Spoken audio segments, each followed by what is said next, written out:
masodak. Masodak itu pokoknya ini tak pakai bahasa asli ya, biar nanti habis ngaji itu keren. Ini pasti pakai bahasa asli yang di usul fikih. Masodak itu satu nama yang mencakup sesuai kriteria definitif lah kalau dalam bahasa inteleknya ini. Misalnya gini, ini coba pegangin. Ini yang dikatakan tangan ini sampai ini kan.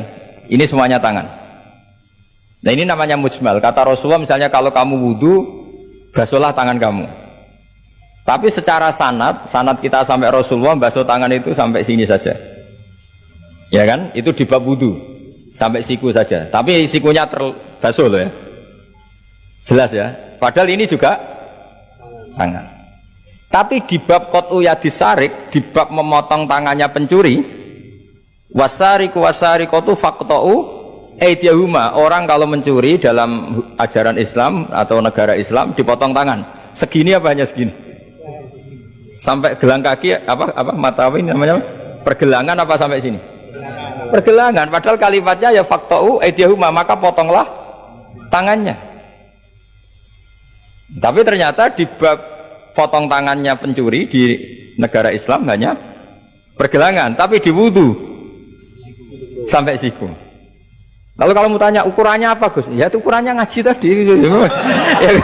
Ya ukurannya ngaji memang nggak bisa dijelaskan. Kalau nggak paham jangan protes terus. Ya sudah seperti itu. Apalagi misalnya di Quran disebut jika kamu tahallul dari haji maupun umroh, muhallikina ru'usakum, itu lafadznya muhallikina ru'usakum, memotong kepala. Masa setelah haji dibantai kan enggak? Nah itu ru'us di situ itu dengan makna apa? Rambut. Lalu pertanyaannya harus semua apa sebagian? Nah itu kan masalah. Nah itu namanya mujmal. Mujmal itu lafadz yang umum, masodak kalau dalam bahasa Arab. Kemudian kita mencari-cari sanad. Saya ulang lagi, kita mencari-cari sanad sampai Rasulullah dulu beliau maknanya kayak apa. Akhirnya ternyata Rasulullah kalau tahallul ada yang gundul, pelontos, didoakan sampai 3 kali, Allah marhamil muhallikin. Terus sahabat pada usul, wal muqassirin ya Rasulullah. Masyhur itu kan, ya Allah semoga orang yang cukur gundul engkau beri rahmat yang banyak. Sahabat yang enggak mau gundul usul wal muqassirin, juga yang cukur apa? Pendek. Nabi masih ngulang lagi, wa marhamil muhallikin. Mereka protes lagi, wal muqassirin ya Rasulullah, tapi Nabi masih enggak mau ngendikan apa? Nah, terus baru ketiga sudah disebut, baru yang terakhir bilang apa? Wal muqassirin, juga yang cukur pendek. Lalu ukurannya apa? Imam Syafi'i milih qadru'un mulatil asbu, sekadar apa? Ujungnya apa?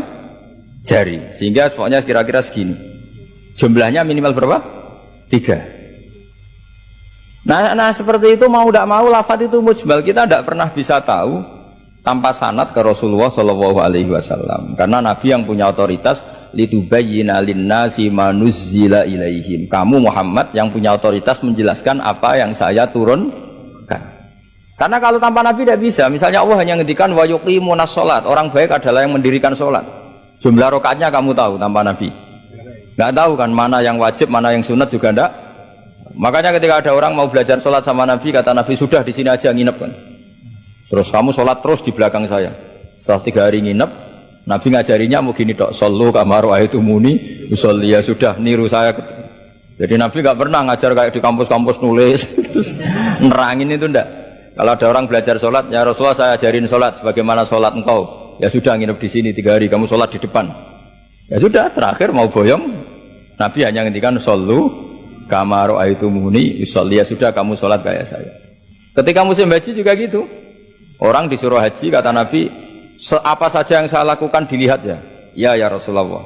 Setelah selesai haji, Nabi hanya ngendikan litakhudhu anni manasikakum apa? Litakhudhu anni manasikakum, ya sudah kamu mengambil cara ibadah haji dengan melihat saya. Nah, cara-cara seperti itu sebenarnya lebih efisien ketimbang tag. Karena kalau tag itu bias. Sudah bias, kalau umum mesti potensi taksis, ya potensi apa? Taksis. Ya jelas ya. Jadi ini saya teruskan lagi ya. Misalnya at-talaqu marratan. Yang dikatakan cerai ini termasuk contohnya lagi, ini saya beri contoh. At-talaqu marratan, talak itu ada dua. Itu benar apa salah? Di Quran loh. Talak ada dua, benar apa salah? Cara fikih salah, karena menurut fikih talak itu 3. Ya saya ulang lagi ya, di Quran kan istilahnya at-talaqu marratan, talak itu 2. Salah apa benar? Salah secara fikih, karena secara fikih talak itu 3. Maka cara memahami gimana? At-talaqu marratan, talak itu hanya 2 dalam konteks yang boleh kembali. Karena setelah 3 itu nggak boleh kembali lagi sampai si istri dirasakan orang lain. Nah, namanya apa? Muhallil. Nah, akhirnya orang ulama itu mulai trauma, memahami ayat mulai trauma. Traumanya karena setiap satu kalimat atau satu frase atau satu qadhiyah kalau dalam bahasa Arab itu mesti duduknya beda-beda, duduk perkaranya beda-beda. Di bab wudu tangan itu sampai siku. Di bab qat'u yadis sarik memotong tangan pencuri hanya sampai pergelangan. Ya sudah, kalau tanya cara tahu gimana yang ngaji sudah nggak bisa itu jelasin. Apalagi sebulan sekali gini, wah tambah. Ya, ngaji puluhan tahun saja tidak mesti alim, apalagi sebulan apa? Sekali. Makanya itu bisa dipakai alasan. Kenapa ada alim? Kan sebulan sekali. Jadi kalau ditanya kenapa ada alim, kan apa? Sebulan sekali. Itu kan salahnya Gus Ba, ada mau ngajar tiap hari gitu. Ya jadi jelas ya. Jadi